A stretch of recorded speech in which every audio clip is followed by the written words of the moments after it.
Oh, that's gross. Anyway, hello. Finally working on the oval again. We're gonna put a split case transmission in and probably fight it the whole time because it's a 1 year only nose cone.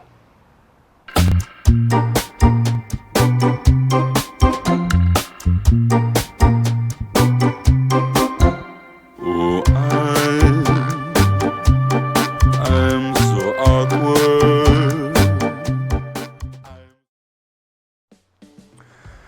All right, so I've got a split case to go in Clementine.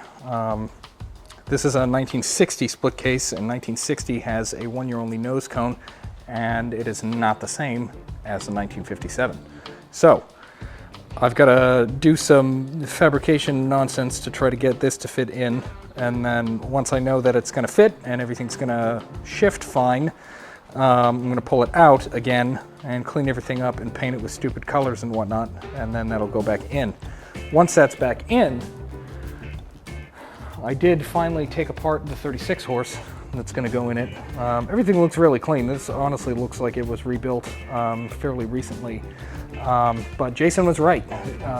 The #1 exhaust lifter was not getting any oil pressure and was kind of frozen up in this bore because the passages that are in there are all cake full of crap. So I'm going to bring this to my buddy Dave at Baker's Boffins, and he's going to drill that little plug out to clear that passage and replace the plug, and then I can reassemble this whole thing and get it ready to go in the car. There's still a lot of things left to do before this becomes a driver, but that's what I'm focusing on now. So I've got to jack up the ass end, pull the wheels off, get the trans out, and then we can start trying to fit this monster in there.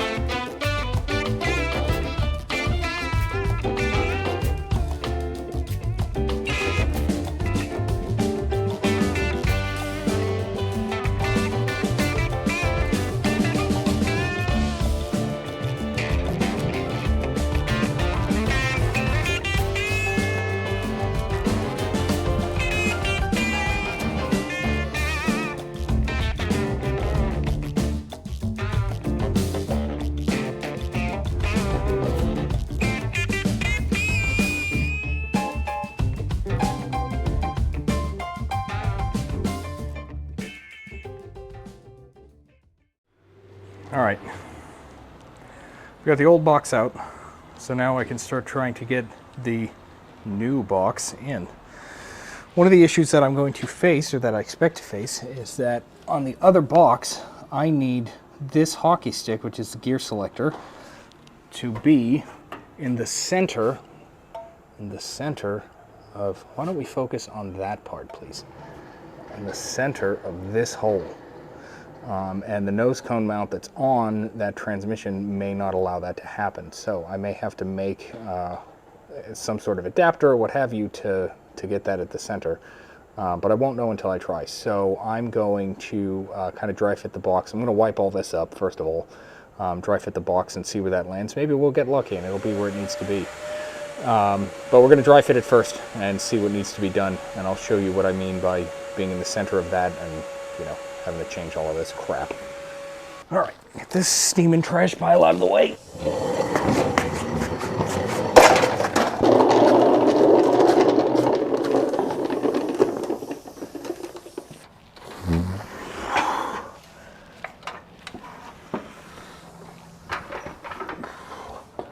Come on. There we go, okay. That's way high, okay. I come down a little. I come down a little. Okay. Alright, how's that? Alright, I gotta get underneath. Oh, that's okay. That's not. Oh, I should probably actually look at the thing. Alright, so if I come down a little.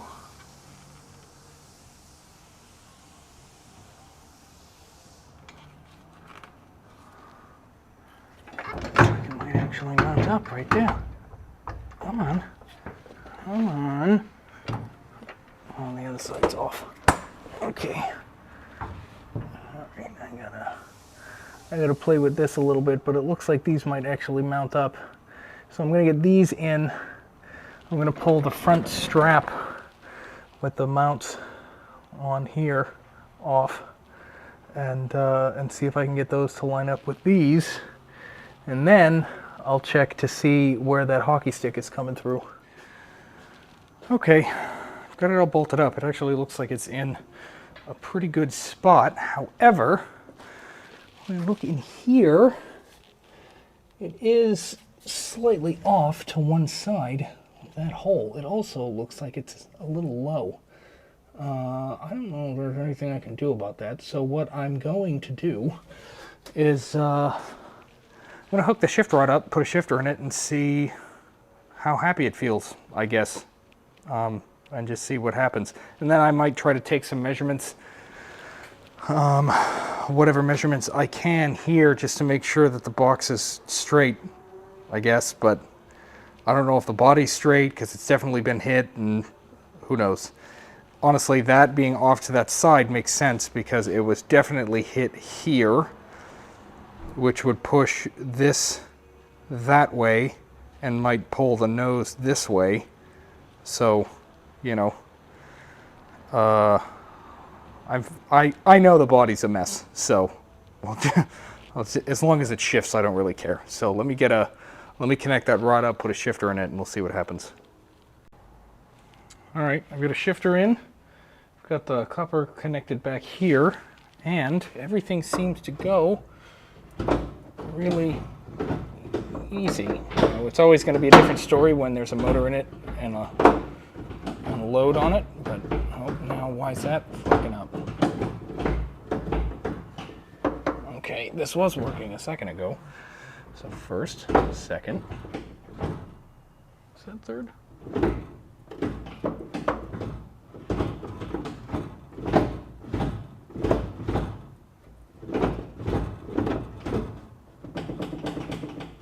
That's it. Fourth, first, second, reverse, first, second, third, fourth. Yeah, I'm getting everybody. Yeah, you like that steering wheel? I think that's all right. We'll see. So now I get to take it all out again and clean it and paint it.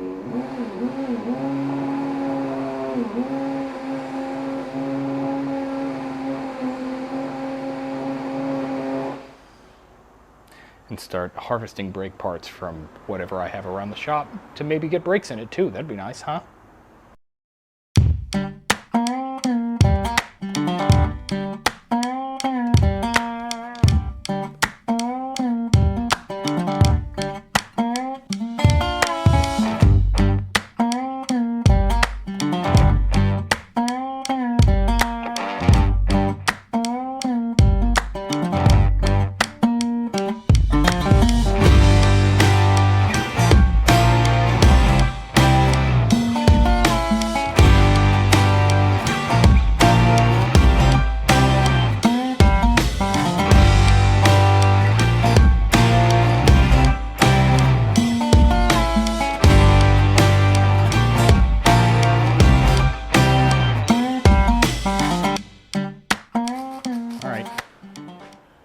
Another day.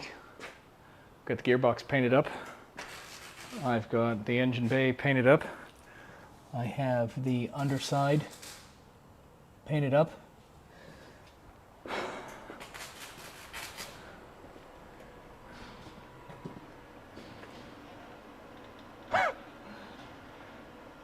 Hello. Rachel's doing some more metal work. She's going to help me get the transmission off the stand and onto the jack so that I can get it in the car. And then I can get started on brake stuff, I guess. Should be fairly light. Good? Yep. Okay. And then right down like that. And then you can just let that whole end drop. Just let it go and see if it... Yeah, that's fine. Okay. Because I got to take this off and then slide it under there. Thank you! You're welcome. Just ruin all that nice paint. Oh, I'm already ruining that boot. Great.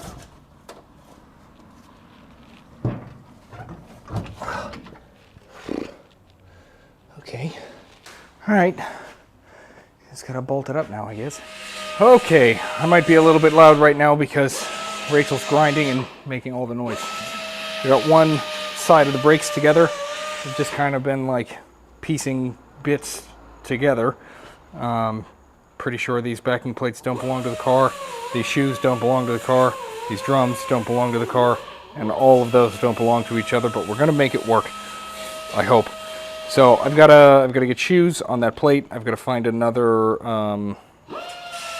seal carrier to go in there, and then kind of put it back together on this side here, and then you know, get the parking brake hooked up, get the line run, and then top off the brake fluid and see if we can't get it to get some brakes. So, and I need my little washer. The washer goes on like this. I'll get little greasings.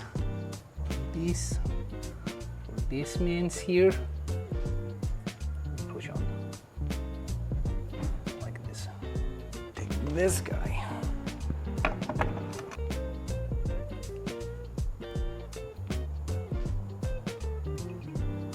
Take paper seal.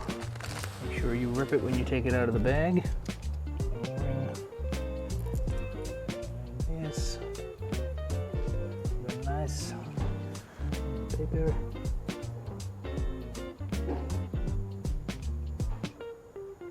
Almost guarantee that this is not going to seal.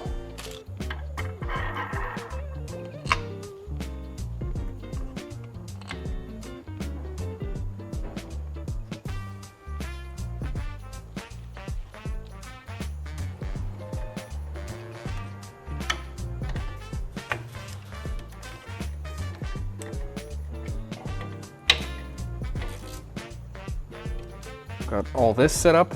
Got to get the line in and the parking brake, and then we can try to bleed it. Okay, I lied. No brake bleeding today. It's kind of late. Rachel and I got up really early to go to Cars and Coffee. We're both really tired, we're really hungry, so we're gonna call it a day. I've got Denon, who's been doing all my like hand paint work on the car, coming on Tuesday, I think, to do some more. Maybe sometime this week I'll get around to bleeding the brakes, maybe not. So after Denon paints, that might actually be the end of this episode. Sorry. But once I start putting the engine back together, I will be filming that and hopefully getting the engine in the car and wiring everything up and all that, because I've got some stupid ideas for the wiring. I do, however, want to check in on Rachel and see what she did today. Just taking a picture of my progress Yeah. today thus far. So I've just been chasing pinholes around buttoning this up. Had a really big gap right here where I had to make an extra cut to remove the outer bracket, and that's filled in. Starting to learn how little I really know about welding. So I had cut out the spot welds here, and this is Taylor's weld. Look, I'm going to give you some props. Look how nice that is. Beautiful. Yeah, my shit is just like terrible and gross. Terrible. Down here. It's all ground down, thankfully.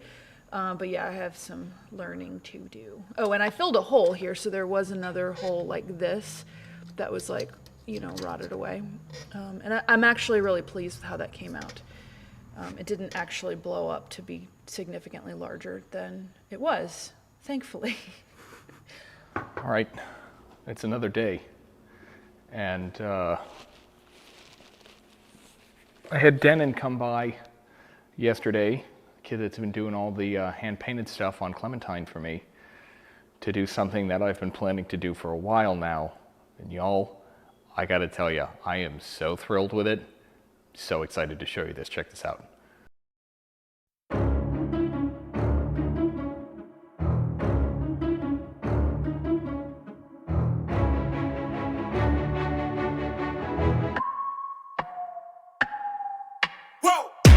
Who knew I would make it this far? They hated, they never believe me. Yeah, I would never drop the ball. I know I make it look easy.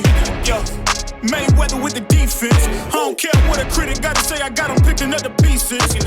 That to me, you really playing with your life. I'm about to come and run it all back. I'm the new era, about to snap back. You ain't fitting for it, cause you all cap like. Hold up. I shoot my shot, wait, hold up. I'm really about to run this go up. You know it's all net when it go up.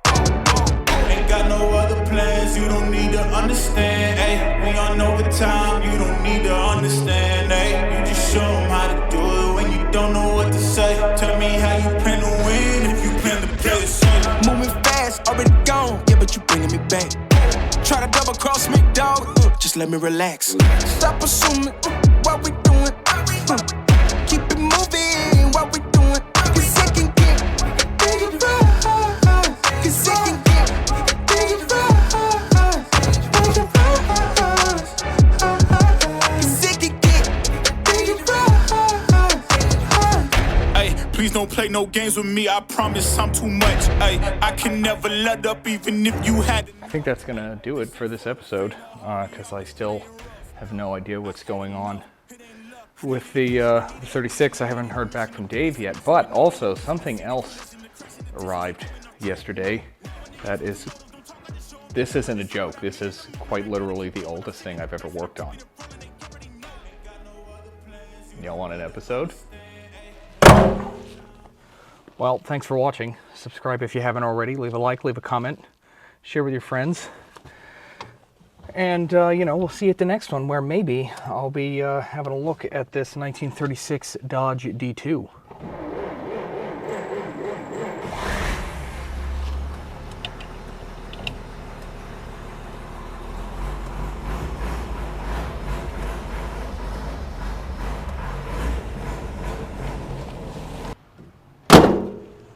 Oh, it does leak quite a lot of oil.